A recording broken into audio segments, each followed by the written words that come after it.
In the early years of the 20th century, the world was racing toward the future. Steel, steam, and ambition were reshaping civilization. And in the shipyards of Belfast, the most ambitious project in maritime history was about to begin.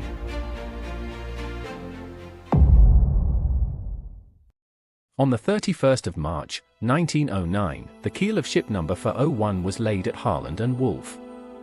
She would become RMS Titanic. Over the next 26 months, 15,000 men would pour their labor into her hull.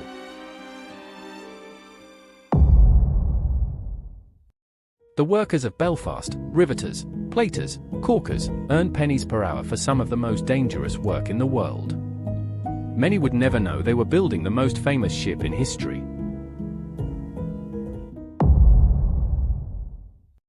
By 1910, Titanic's hull rose above the Belfast skyline. At 882 feet long and 46,000 tons, she was the largest moving object ever built by human hands.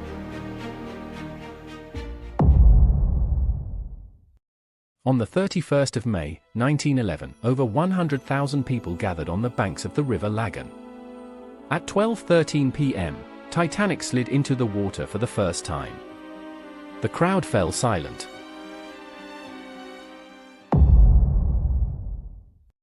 The launch was only the beginning.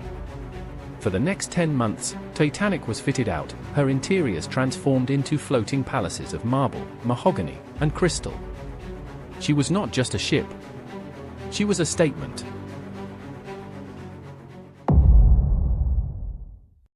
At the heart of first class stood the grand staircase, a sweeping oak and wrought iron masterpiece crowned by a glass dome. It was the symbol of everything Titanic promised, luxury without limit.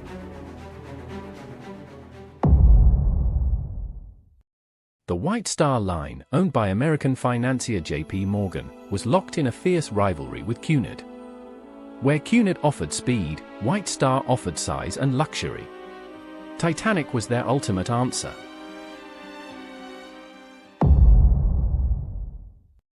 On the 10th of April, 1912, 2,224 souls boarded Titanic at Southampton.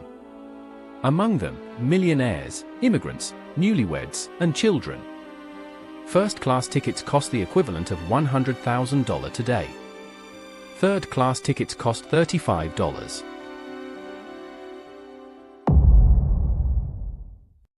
In command was Captain Edward John Smith, the most celebrated captain in the White Star Fleet. This was to be his final voyage before retirement. He had sailed over 2 million miles without incident.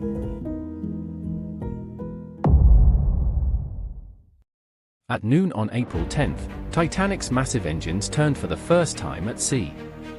As she pulled away from Southampton, her wake nearly caused two moored ships to collide. It was the first omen.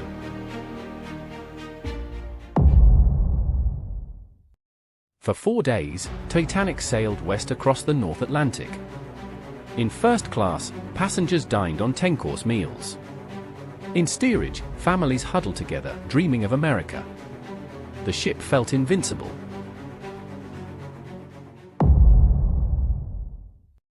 On April 14th, Titanic's wireless operators received at least 6 ice warnings from other ships. The messages were logged, some delivered to the bridge. The ship did not slow down.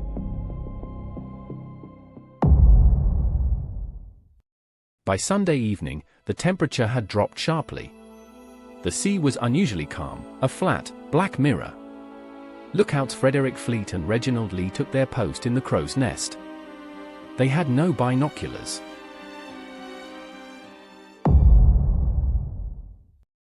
At 11:40 p.m., Fleet spotted a dark shape dead ahead. He rang the bell 3 times and called the bridge, "Iceberg, right ahead." First Officer Murdoch ordered hard a starboard. It was too late.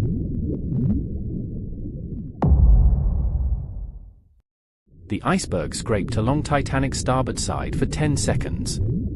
Below the waterline, 5 of her 16 watertight compartments were breached. She was designed to float with 4 flooded. The mathematics were merciless.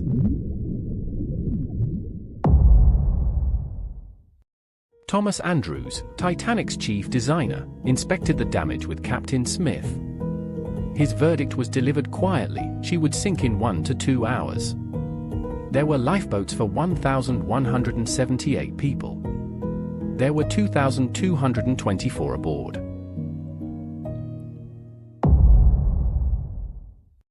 At 12:15 a.m., wireless operator Jack Phillips began transmitting CQD, the International Distress Call. Minutes later, he sent the newly adopted SOS. Several ships responded. The nearest, Carpathia, was 58 miles away.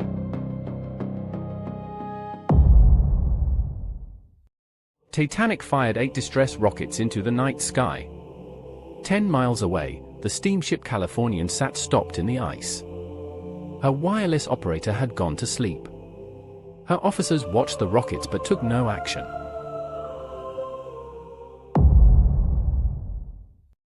The loading of lifeboats was chaotic and uneven. Many boats were launched half empty. Officers were unsure of the weight limits. Passengers in third class struggled to find their way to the boat deck through unfamiliar corridors.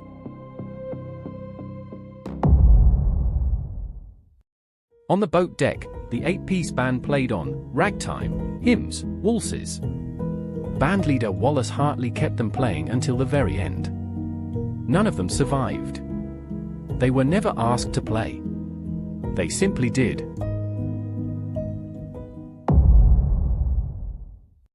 The numbers tell a brutal story. Of first-class passengers, 62% survived. Second class, 41%. Third class, 25%. Of the crew, 24%. The sea was not equal. Neither was the ship.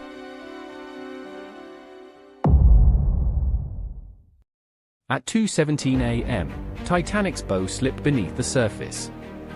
Her stern rose high into the air. The lights flickered and went out. Then, with a sound survivors described as 1,000 thunderclaps, she broke in two.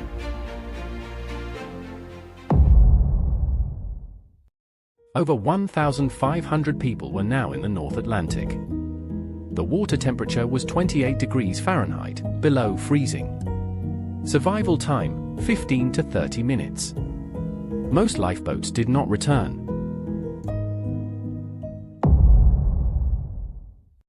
At 4:10 a.m., RMS Carpathia arrived. She had raced through ice fields at full speed, her captain risking his own ship to reach the survivors. She rescued 710 people. The screaming had stopped long before she arrived.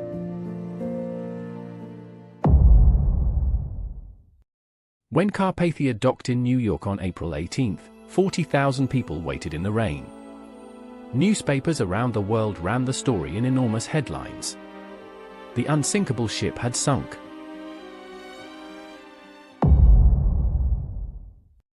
Both the United States Senate and the British Board of Trade launched inquiries. J. Bruce Ismay, who had escaped in a lifeboat, was vilified. Captain Lord of the Californian was condemned. The maritime world would never be the same.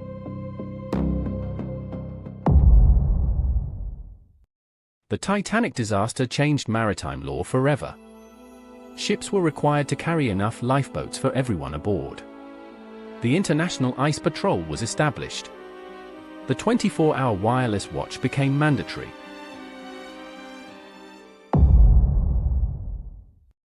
For 73 years, Titanic lay undisturbed 2.5 miles beneath the Atlantic.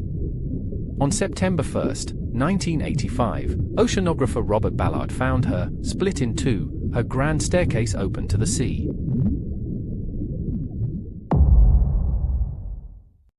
More than a century later, Titanic remains the most famous ship ever built. Not because of her size. Not because of her luxury.